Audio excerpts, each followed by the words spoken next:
A situação do Internacional na tabela do Brasileirão é preocupante, já que o clube está na zona de rebaixamento e mostrou muito pouco nos últimos jogos para sair desta situação. Por isso, analisamos os dados e estatísticas para entender quais são os problemas apresentados pelo time, usando o Moneyball para encontrar 4 jogadores no mercado que possam retomar as boas performances, mas dentro da realidade financeira do Colorado.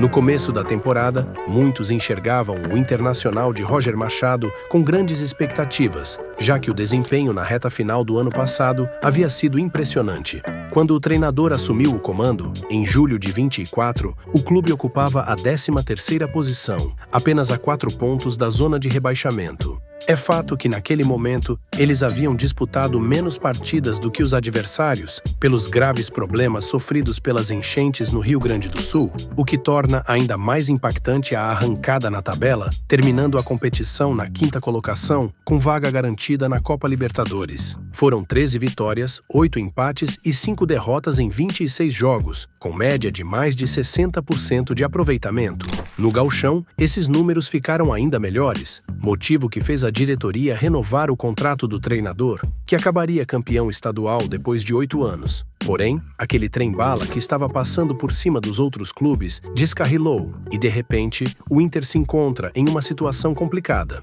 E você deve se perguntar, mas como que isso rolou em um período tão curto? E nós vamos te responder através da análise de dados e estatística. Usando os números do Brasileirão como base, o primeiro quesito notável é a quantidade de gols sofridos pelos colorados, pois já foram 18 em 12 jogos, gerando uma média de 1,5 gols concedido por partida. Só o Juventude, que ocupa a vice-lanterna, viu suas redes balançando mais vezes. Quando olhamos para cada um desses gols, fica claro que existe um padrão sendo explorado pelas equipes adversárias. Contra o Juventude, logo aos 3 minutos do primeiro tempo, Marcos Paulo faz um lançamento para Gilberto, que passa tranquilo para Batalla finalizar. A última linha fica exposta, os volantes não chegam, os zagueiros não chegam e acabam só assistindo o gol de camarote. Contra o Palmeiras, a mesma coisa. Acompanhe o passe do Gustavo Gomes por esse ângulo, onde Richard Rios vence o duelo contra Bernabei, entrando na área com calma para encontrar Facundo Torres livre, que ainda ajeita o corpo para finalizar. Não havia cobertura para o lateral, muito menos alguém pressionando o zagueiro, e quando resolveram correr, a bola já estava nos pés do atacante palmeirense. A defesa sem sintonia se movimentou deixando um buraco na área. E acreditem, tem muitos outros exemplos como esse e não acontecem só no Brasileirão. A ideia do vídeo também não é individualizar a culpa, mas também não dá para esquecer as falhas do goleiro substituto Antony, que vacilou contra Sport e Fluminense. Ele é jovem, com certeza será muito bom com o tempo, mas esse não é o melhor momento para testes. Sem dúvidas, o Inter tem um baita goleiro, o uruguaio Sérgio Rocher, que provavelmente retorna aos gramados após a pausa do Mundial de Clubes, mas é preciso ter alguém confiável no banco, pois o estrago poderia ter sido maior se o clube não tivesse vencido o Bahia na Liberta.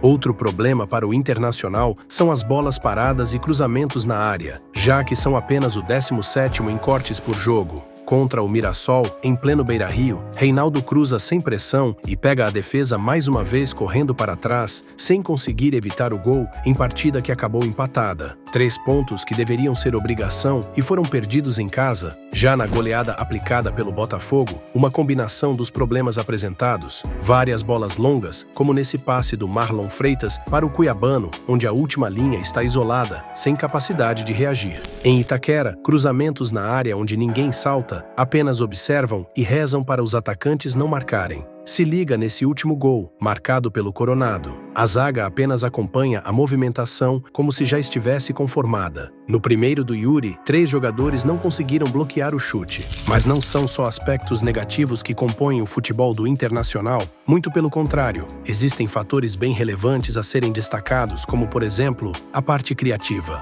O Inter é o 5º clube que mais criou chances claras de gol. Foram 23 passes que chegaram prontos para a conversão. Também ocupam a 3ª posição quando olhamos para as finalizações e 4º se elas forem no alvo. Eles são o terceiro time que mais acerta dribles por jogo no Brasileirão, também são vice-líderes em cruzamentos certos e sexto em escanteios a favor. O estilo de jogo, focado no controle da bola, também tem seus trunfos, pois tem mais de 54% na média de posse, ocupando a quinta posição.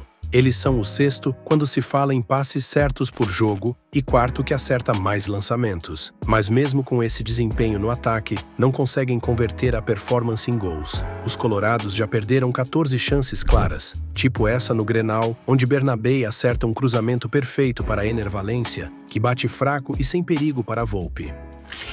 Após todo esse diagnóstico, entendemos que o clube precisa de 4 reforços: um goleiro para fazer sombra a Rocher, um zagueiro veloz e predominante nas disputas pelo chão e pelo alto, um meia central completo e um ponta-direita mais efetivo frente ao gol. Tudo isso levando em consideração o conceito do Moneyball, que consiste na aquisição de jogadores jovens que possam render frutos tanto em campo quanto em vendas futuras. Tenha em mente que não estamos falando de promessas que custam os olhos da cara, mas de atletas que se destacam em outras ligas, próximos a atingir o auge físico e técnico na carreira. Isso também se aplica a jogadores mais experientes que estão na casa dos 30 anos para frente e mesmo que possam render em campo, dificilmente seriam alvo de grandes ofertas financeiras. Se você gosta dessa filosofia que está transformando os clubes ao redor do mundo, se inscreva e faça parte da Toca, a casa do Moneyball no Brasil. Deixe seu like e suas impressões sobre o vídeo. Nos diga também que clube gostaria de ver na próxima análise. Então, bora ver quais seriam esses nomes, entender mais sobre suas características e como mudariam o time. Vamos considerar a realidade financeira do Internacional baseada no próprio orçamento do clube, que está no portal de transparência do site Colorado. Por lá, a diretoria informa que o rendimento esperado no ano seja de pouco mais de 600 milhões de reais, então vamos usar 10% disso, ou seja, 60 milhões. Muito antes do Lucas Ribeiro chamar atenção na Copa do Mundo de Clubes, jogando pelo modesto Mamelodi Sundowns, já havíamos falado sobre o seu futebol em outros vídeos, já que foi o melhor jogador do campeonato sul-africano. Mesmo em uma liga bem menos competitiva comparada ao Brasileirão, ele conseguiu mostrar sua qualidade no confronto contra o Borussia, onde abre o placar em uma arrancada que fala muito sobre seu estilo de jogo. É um jogador intenso, com capacidade para pressionar a defesa adversária, evitando aqueles lançamentos que pegam a defesa desprevenida. Também cria muitas chances para os companheiros e, principalmente, tem alta conversão de finalizações em gols. O brasileiro está avaliado em apenas 16 milhões de reais, de acordo com o Transfermarkt. Outro jogador que ganhou os holofotes por boas atuações no Mundial é Nelson de Ossa, meia central do Monterrey. É verdade que esse nome também já foi bem falado por aqui, já que faz um trabalho impressionante no futebol mexicano há algum tempo.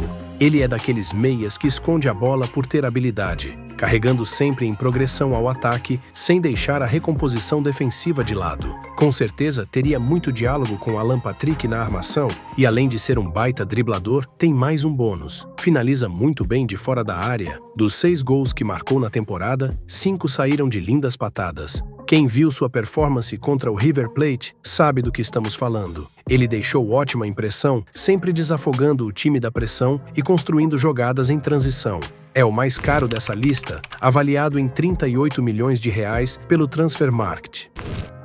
O zagueiro galês Chris Mepham está encerrando seu vínculo com o Bournemouth, da Premier League. Na temporada passada, foi titular do Sunderland, clube inglês que conquistou o acesso à primeira divisão depois de anos em colapso. Quem assistiu à série do clube na Netflix? A solidez defensiva que esse nome traria ao Internacional seria fundamental na retomada dos clean sheets, já que é muito combativo pelo chão e pelo alto. Tem bons números nas ações defensivas, principalmente nos cortes em bolas paradas. Além disso, tem bastante velocidade para acompanhar o time na linha alta do Roger.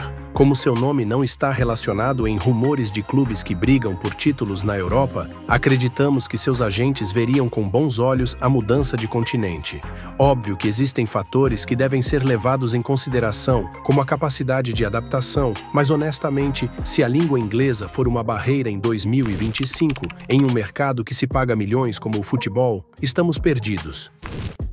Agora, se tem um cara que cairia como uma luva nesse elenco, é o brasileiro Maílson, goleiro que pertence ao Al Tawun. Ele não renovará seu contrato, justamente para explorar melhores opções no mercado, já que foi um dos destaques do Sauditão. Ele conseguiu fechar o gol em 10 das 28 partidas que disputou, e isso é bem importante, já que o clube que defende está longe de ser um dos melhores da liga. Através das suas defesas, conquistaram vitórias marcantes, que mantiveram os árabes na parte de cima da tabela. Ele também tem ótima saída pelo alto, seria fundamental nas bolas paradas, evitando situações mais perigosas para a defesa. Também passa segurança com a bola no pé, tendo uma média muito boa de passes certos sob pressão por jogo.